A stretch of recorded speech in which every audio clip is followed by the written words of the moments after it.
Hello, all. Good evening, good afternoon. We have a new guest here for Unite. As all of you are aware, that Unite is in collaboration with BITS Pilani, Government of Telangana, and Work TV. And we have Prashant Sinha from BITS Pilani on the extreme right, and we have Hanu, who is joining in from Brain Labs AI. And Hanu's got a lot of experience. Thanks, Hanu, for joining in. He's got diversified experience. He's been leading in fintech. He's been leading in leading tech, lending tech, wealth technology, education, and legal domain. He is also very prominent, and he's also been showcasing his knowledge in various other TV platforms. Right now, he's here to help us help the startups to share his knowledge and expertise for startups who want to get involved in educational technology using AI and where all AI can be used. You've seen how pandemic has changed the way we drive business for across the industry. I don't see any reason any specific industry wants to do the business the same way. All the businesses are looking for doing the business with ease remotely with help of technology, minimum intervention with human. Let's have Hanu talk more about it. So thanks a lot, Hanu, for joining in. It's very valuable that you've joined in on this particular show to showcase your expertise to all the startups. Thank you. Thank you very much, Ravi. Thank you for having me for the on the session and for a kind introduction. And also, Mr. Prashant for inviting me from a BITS TBI as well as the Government of India for the opportunity and for me to share my experiences, what is being done for last more than 2 decades in the both education, technology, and the finance side. So globally travel and worked in companies like Bank of America, Merrill Lynch, and working after trading, mortgage servicing. That was a time where I thought, okay, look back, and my view always come back to India. And within 5 years is my timeline. I returned to India, and fintech is my initial venture where I began. But fintech is something where a lot of regulatory challenges are going to be. So there is no other product which is having a regulation. If today I'm selling a table, no regulation, nobody is going to question me for what price you are selling, what is the. But when it comes to fintech, everything is going to be legally regularized, and a lot of compliance requirements comes in, and a lot of interrogations, investigations comes in. So India has gone through, for that matter, the whole world has gone through in the fintech space huge regulatory changes, and today companies like Goldman Sachs being challenged by the fintech companies. So where the monopoly of their years of experience is their presence, their branches, their physical establishment today, it's not useful. What is useful today is the knowledge what they possess, how they are able to design a technology using technology, how they're able to reach out to the customers is what matters. So that is how the fintech with the so far there are existing players in the muzzle space with the muzzle power in this space, but with the technology as a power, startups have come up, and in the fintech space they are able to make a good amount of impact on the investors as well as the customers too. That's the beginning. But even in India also, we are able to see a lot of regulatory changes in the new government, and we see streamlining of the processes. That's the one phase which happened. The second phase for India in this space is Aadhaar, making it as a part of it, and Jan Dhan Yojana. This is where the data creation is happening for the last few years. And along with the data creation, with the smartphone usage increasing, this is the data is the new oxygen. Yes, it is a fuel. Now, beyond fuel, today it is oxygen. So the kind of data it is being generated every second. humongous. And now this is where the opportunity is coming in. So who can process this data and how this data can be translated into a pattern identification, as well as seeing or positioning that in deriving or arriving at a product which is going to be useful to the user. That's the key challenge. What is that industry is going through now? So for that's where AI and machine learning is playing a major role in this space in order to come up with the regulatory and compliance issues, as well as cutting down the marketing costs with the help of digital technologies. And also operationally, the decision making, the data points are the ones which are giving a lot of insights about the customer, whether to offer the product or whether to reject the customer, whether to now, when you have to give a loan and the data which is available in public domain, it gives completely a quick decisioning, and the customer ease of doing has become more. It has brought down to within seconds you get an approval whether you are going to get the funds or not, and in few financial institutions are immediately disbursing also. So with that is the trend which is being set in the fintech, and still further there's still a long way to go. And if you look, ATMs are cutting down because of the payments process which has been completely enabled with the UPI and with the RuPay and all the cards. Now ATMs are becoming more burden rather than enablers today, where the payment is just a click of a button, you can send it. But again, that is also calling, or it's also creating opportunity for the fraudsters. This is where the compliance issues, again, they are trying to clamp down, see to that this happen. So this is where the government or regulators have to speed up the process, build the trust in the system, so that then the system is going to be foolproof, where the miscreants can be found it out and automatically they're being. So that requires a lot of analysis, analytics on the activities where the anomaly is happening, what kind of transactions are triggering. That's where the AI is the one thing which can do that. So AI, if you look at every minute, it is a part of it. It is everybody's life. But I'm only focusing on today, both on the fintech space as well as the education space. So that's both from a saving point of view, from a borrowing point of view, from a payment transfer and theft and fraudsters, protecting ourselves, our identity. This is the critical piece right now, which we see every day in, day out. A lot of incidents are happening. There also, AI is the one thing which is going to protect, because it observes what is the anomaly, what kind of new pattern is emerging out of the transactions.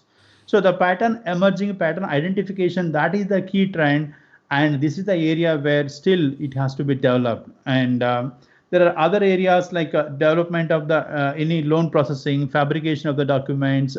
Today we are seeing a lot of corporates are announcing their financials. So the quarterly financials, and we get to know that that information is publicly available, but still we are not able to trace that and identify, okay, there is something, there's somebody is doing a window dressing in their books. We are not able to figure out. This is where AI, with the public data, you should be able to alert, so that the right investor is going to be protected from their money. Because a lot of the share price, many of the small investors are the ones actually, they are the ones who are the losers always remain, and they are the ones who are being treated bad by the market. So this is the area where in the fintech space, I would suggest for a new budding entrepreneurs. But one catch is here. Here in this space, domain expertise is required. Without domain expertise, technology alone, the machine learning, artificial intelligence, that itself requires domain understanding. So that is the reason the difficulty level are for starters. If it is some website development or web application development, then anybody can do any technology, I can write it. But the technology alone will not suffice. So it is a combination where they need to work with the industry. They need to, the part of this domain, they need to show, understand, and grab the domain expertise and work with the right people. That's the requirement in the AI space and the fintech space. Coming to edutech. Wow, EduTech, it's regulations so far we never experienced, honestly speaking. But COVID before, COVID after. So EduTech is for education technology or for a education system, the biggest regulator is the COVID. And so far, nobody was able to make anyone to make a single move in this space. But COVID made everybody to think differently. So for years together, the teachers are the ones who are actually um, the everyday learners, but they are being bogged down with so many other day-to-day operational activities, and their learning has come to a standstill, and the regulators like autonomous regulatory bodies still not able to cope up with the speed the innovation is happening. But today, the new education policy, which is announced, it has opened up the new avenues for the students, and they don't have to study completely till the 21 years. In a lot of stages are on a lot of platforms, I do say this. You don't have to wait till 21 years to check how your education is going to help you or the people around you. There is no job on this earth which is not helping others. So that's how you live. And when you are going to live, and you need to figure it out in advance before you go out and share your perspective, share your thoughts, share your vision, share your knowledge, and help them out, then automatically you are going to get the experience. So unfortunately, our kids, our children wait till 21 years without trying out how it is helping. This is where they are lacking the skills which are required. Then again, further they're joining for training and etc. But now the change in the education space, what has come in, it is impacting every household. Every household it is impacting. Whether I'm a parent, what my children future is going to be. If I am the teacher, what will be my future? And if I am the running an education institution, how my education institution is going to be sustained in the future? And if I'm at the corporate, what kind of skilled resource I'm going to get? So everywhere, how do we make it better? On the other side, for the government, state or central, how do we engage? How do we increase the human capital? So we take the benefit out of the human capital what we have before it gets expired. Act quick. How can we do that? This is where the primary education is changing quite a lot, and the higher education also now with the new education policy coming, the policy now these things are taking us to completely focused on acquiring the skills. This is where Brain Labs has been doing a lot of things. So everywhere the people are offering content, recorded session, you watch it. But what we are offering for the children at the school level is animations or any formula. You play with that, use that formula and observe how it is impacting. Learn by making changes, learn by using that application or formula, so that then your learning is going to be much more. So this is where the primary schooling, I call them as a till 12th year, till 12th year, every child is a one set. When I say every child is going to behave in a one fashion, whatever you give, they're going to say, yes, I will go for this game, I will learn this game, I will play this game, or I learn this music, this dance. But they don't complain about I don't like this, or I want to better here, I don't want to do this. They don't do that. But the teens, the pre-teens, the moment it starts, the prefrontal cortex in the brain, the rational thinking comes into their mind, and they will start saying, I don't like this. So the cognitive abilities of the individual going to start functioning, and the rational thinking is getting better and better. So that's where when you are giving them the more exposure to utilize their cognitive abilities, the pre-teens, from there to finish their high schooling, this is where they are going to be developing. Okay. Again, that also I have a six. We all have a 6 subjects. One is a mother tongue. That is the first language we call the first language, whatever. So mother tongue is something where our family, our extended family, grandparents, uncles, aunts, everyone, that is the language, everyone speaks it. So when everybody is speaking this kind of language, this is where our values, this is what we learn many more things here.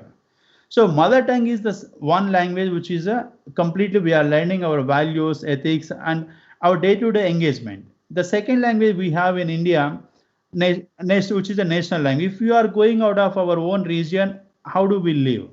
So in the second language also, what we learn here is it's a completely that specific to the communication, specific to how do we live. The third is a English international language. How do we live if we have to work with how do we deal with them? That's the third.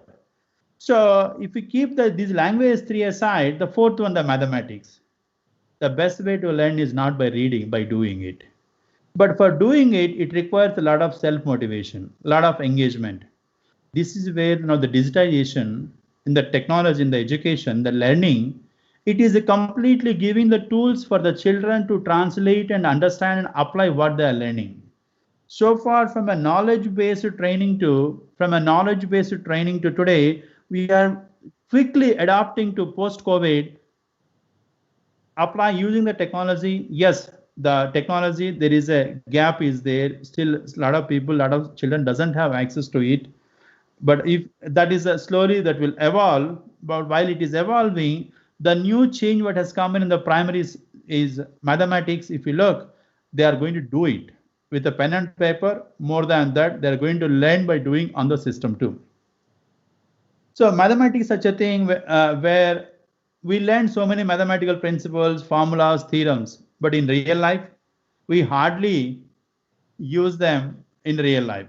But when it comes to the fifth subject, physics, it is all about the things. How do we play with the things, or how do we use the things, and how do they work together? If I'm looking at a fan, okay, what is my centrifugal, or how many number of revolutions per second it is making?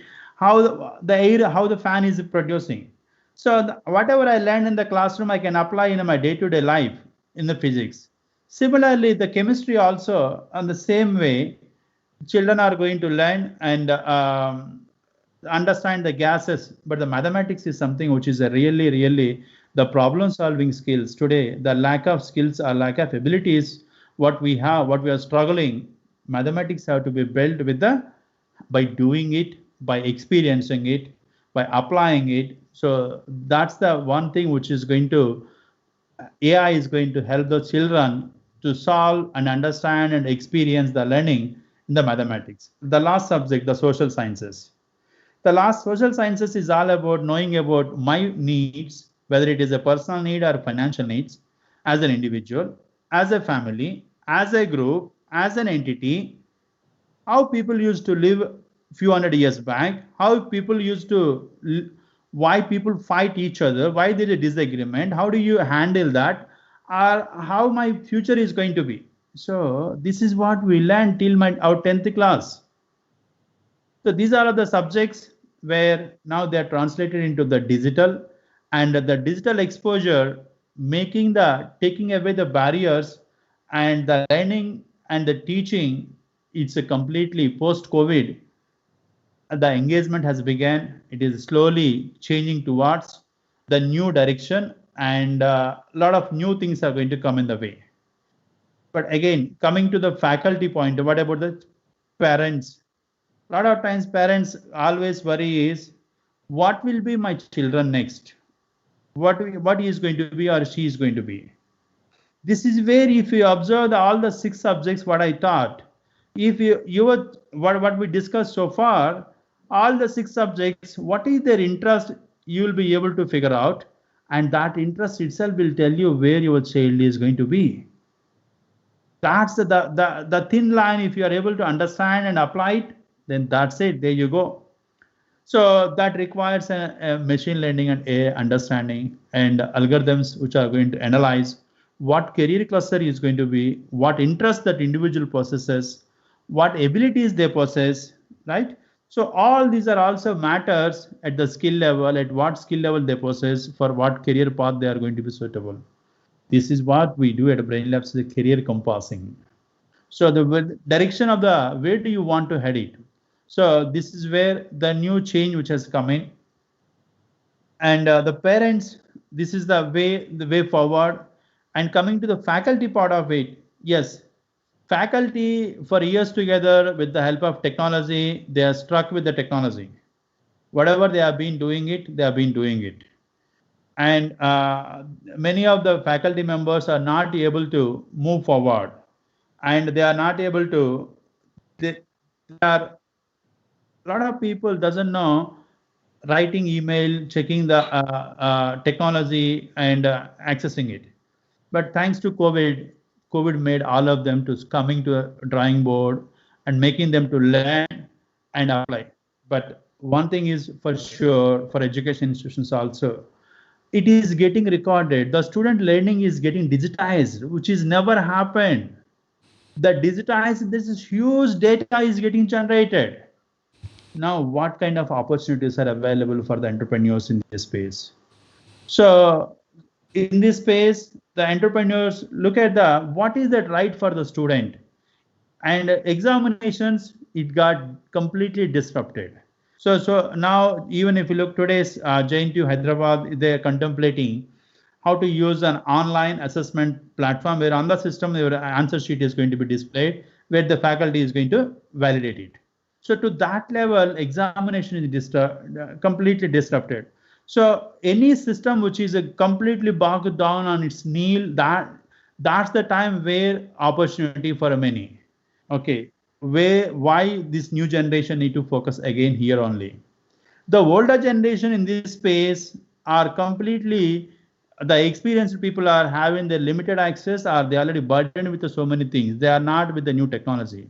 The entrepreneurs who are entering into this space, they don't have any baggage for them. They are not running any education institution. So now you partner with an education institution, start building a solution which is going to be addressing the institution needs in a way for the children learning side, recommending what kind of courses based on their skills, based on their learning ability, give them the more personalized learning, give them the more ways to interact with the interaction based learnings, so that then the student is going to be, adoption is going to be, the adaptive learning is going to be high. So not only that, the education assessment side and the content side, somebody in the classroom of 60 students, at least if you look, they all the students, 60 students in a classroom sit in the same, between same four walls, same faculty. But if you observe, they get into 10 to 15 different jobs, 10 to different career roles. Why? It's because people have different interests. And this is where we need to look at it more personalization, and how this can be, the systems can be helping them to get to know, realize themselves, and give them the support. And also the important aspect is, and also the important aspect is the skilling part, where employability. So now this is the digital footprint, what you left, it is being taken over, and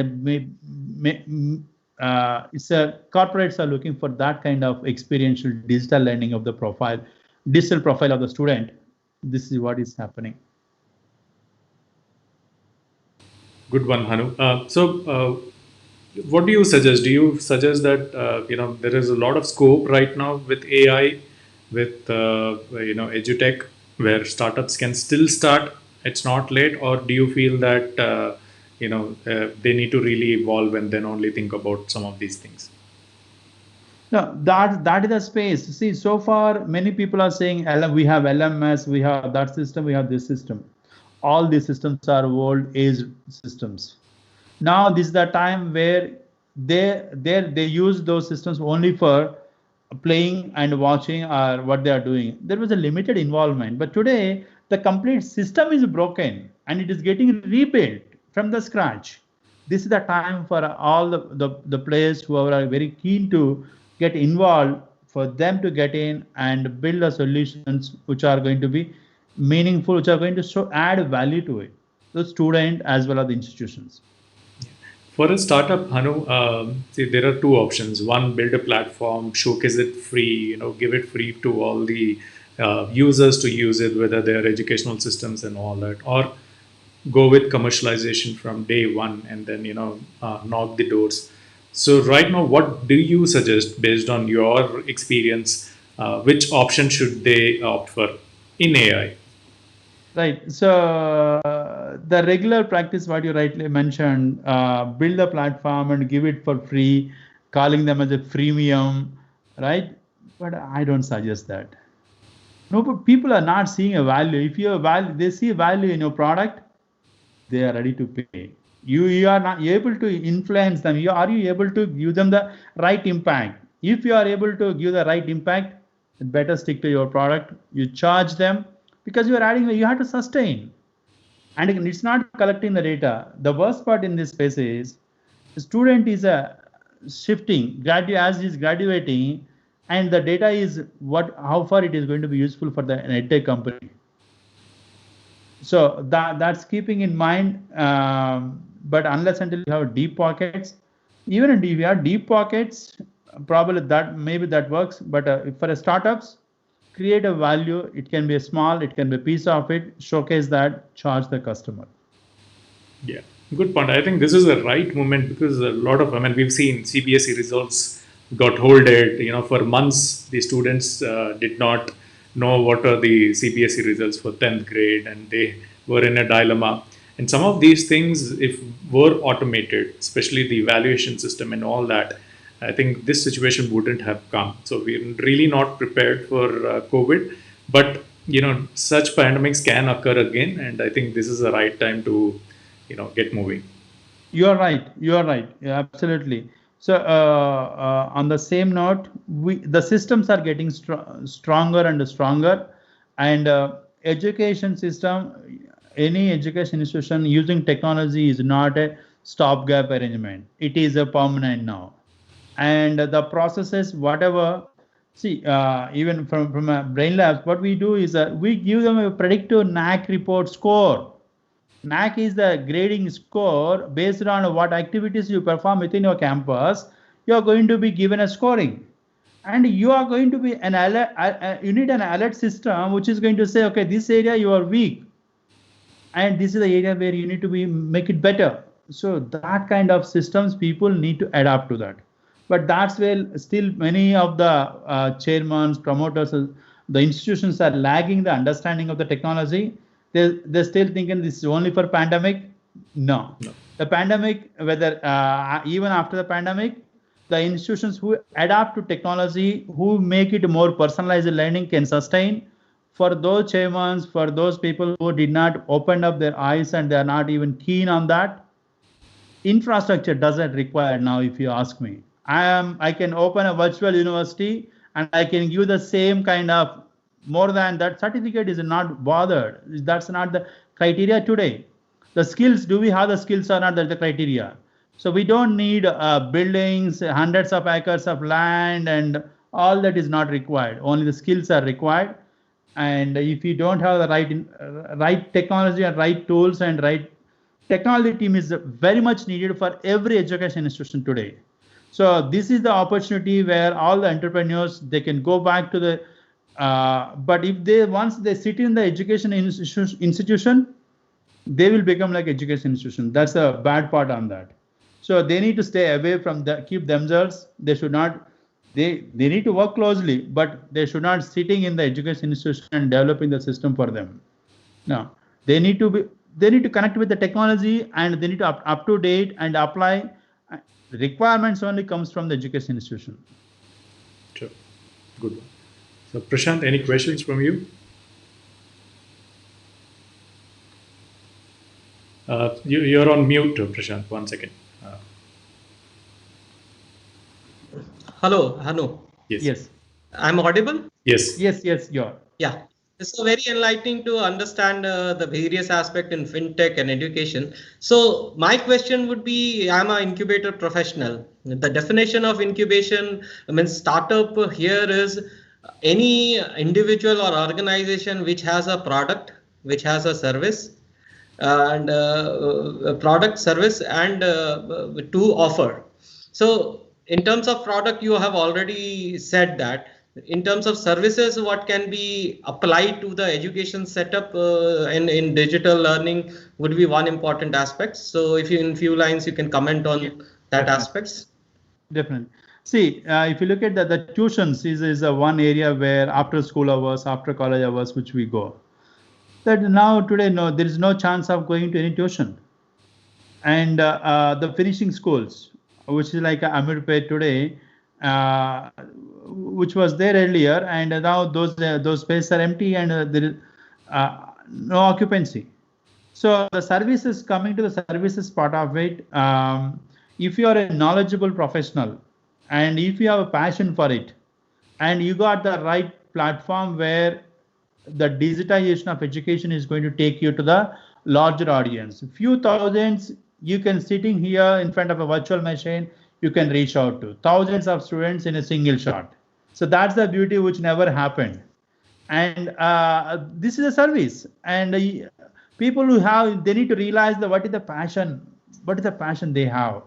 Yeah, it's today now the education means in India still qualification or the degree or what postgraduates or what doctorate we have.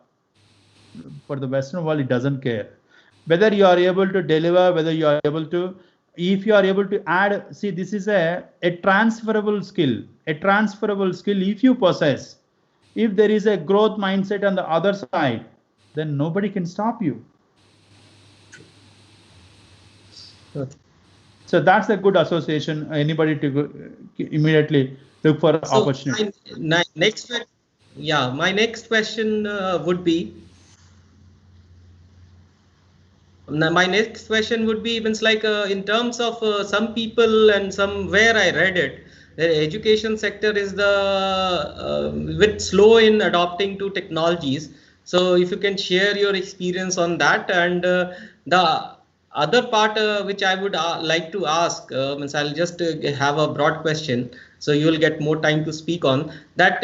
When you have been talking about university and colleges, but I would love to hear, means how AI can play an important role for parents who have been struggling with algebra subject and trigonometry to teach their student at home with their self studies and honing up skills at home. So how AI can be important in that aspect? I had to tell you one thing here before I answer.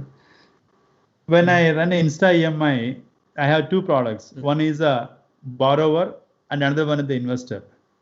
Borrower come to us, and until he get a loan, he will be, if he is a straight through profile, normal, genuine, and there are no challenges in the CIBIL or anything, everything is going clean, everything is done. If there are any challenges, they will come and request like anything. After they getting the disburse, okay, thank you, boss. And on the other side, I have investor. As long as they are getting money, they are getting good returns, they are least bothered. The moment there is a red, all the time we don't go negative too, but immediately it comes back saying, okay, what happened? So, but if I ask you, after all my experience, what it told me is, children are your biggest investment is your children. And every parent is making that investment on their children and how good it is going to be get the returns. So the foundation for that is your high school, and you spending your quality time with your children and helping them to get there. That's ultimately. So far you are going all over, but technology came to your home, and now a tutor has come to your home. You don't have to go anywhere. You invest your time, quality time with your children, and give them the required basic support. And the tools are there. You first time you got a chance to see what the teacher is teaching. True. And which was not the case earlier. Even today, online classes are happening. Every parent is able to see which teacher is teaching how. The recorded sessions are available. Understand? You open up yourself. You don't have to keep quiet. Okay, this is the area where my child is not able to do this. Teacher, I am not happy with it, and this is not the best teaching practice. So this is where the parent have to come out and say, to protect, and ultimately the children, you are investing big time on your children. All the rest of all the money needs or the investments they all are very part of it, hardly a year of your income or revenues. But this is your lifetime investment. So true. Good one. Okay, thank you. Good one, Hanu. Very close topics, which are like very close to my heart. Those are the points which you've touched during the discussion.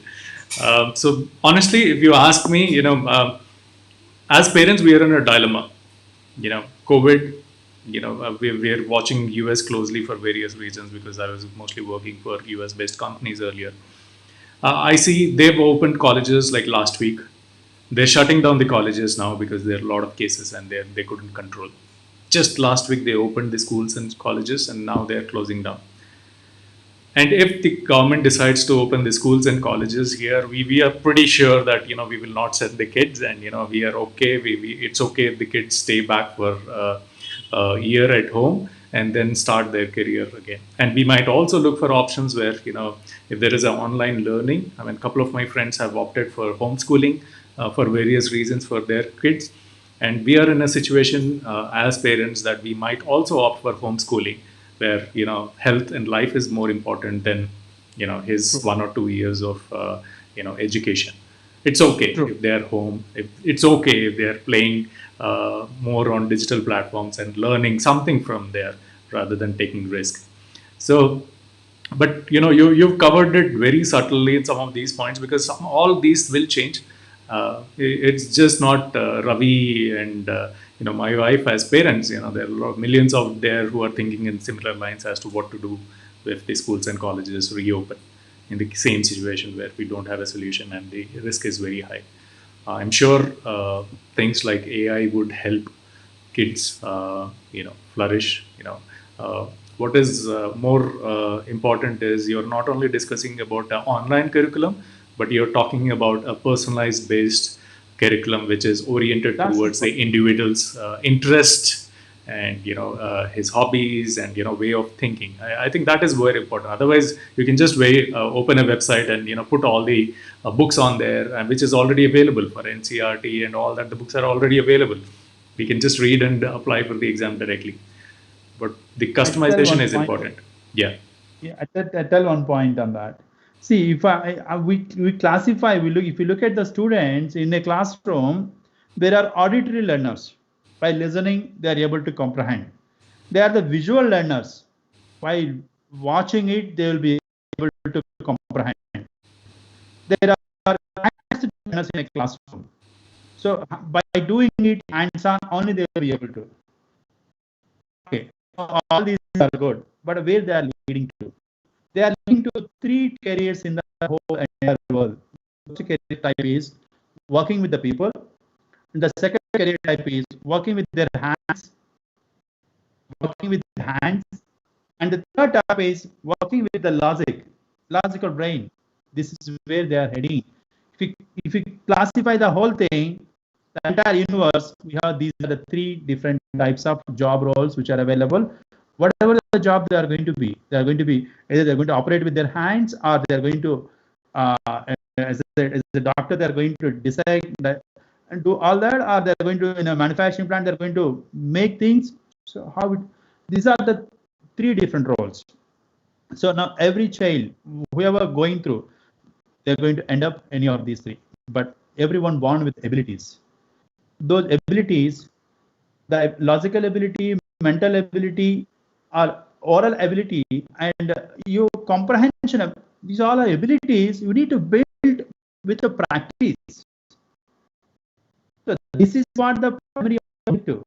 If you build the practice with abilities and with the knowledge and skills of one specific area, this is based on their interest. This is what you are going to create who is of their own choice. That's the personalization. Cool. Thank you, Hanu. Thanks a lot for sharing the insights and also guiding the startups as to what is the current trend, where they can see the opportunities, because this entire series is about opportunities, experience, the bad experiences which you have, the practicalities as to whether you should give it free or you should have a price for it, and what are the challenges, why institutions are not really getting into it, though some of them are like funded, some of them don't have funds, but why? What are the challenges which you can face? So you've covered all the topics very nicely. I think a layman who's coming into the startups can also understand, what AI and how relevant that can be used for all these industries. So thanks a lot for taking time out, and thank you to BITS Pilani, Hyderabad, Telangana government, and Work TV for enabling this particular series. And thanks a lot, Hanu, for taking time out and Thank you very much. sharing this experience with the new startups. Thank you. Thank you very much, Ravi, for having me on the show, and even TBI Prashant and BITS Pilani. Their initiative. This is more than that. They are dedicating their time, effort, and they especially kind of effort Prashant puts into this building, creating the ecosystem is really. It's all more than stitching a plan out of all the dots which are available, and coming up with a solution, and making it a good package and offering it to the end consumer. That's the ultimate goal. And thank you so much, Prashant, for that, and even Telangana government and Jay sir. Also, we had to appreciate the kind of initiatives what he pushes through from when it comes to AI and all. And he's left, right, center. He's after this, and because he knows that, ultimately he want to give AI skilled resources to the nation first and to the world first before any other can give. So that's the kind of drive, and with the help of Prashant, he's doing so many things, and we are also given an opportunity to do a workshop, and that really went well. And next seasons of workshops are also lined up. Thank you for having me on the show. Thank you, friends. Do follow the Unite series, and these episodes are for you. If you feel these are not relevant, do forward it to people who are who are into startups and who's for this series, which will be important for them. So do share it with them. So thank you, friends. Have a great evening. Thank you, Hanu. Thank you, Prashant. Thank you.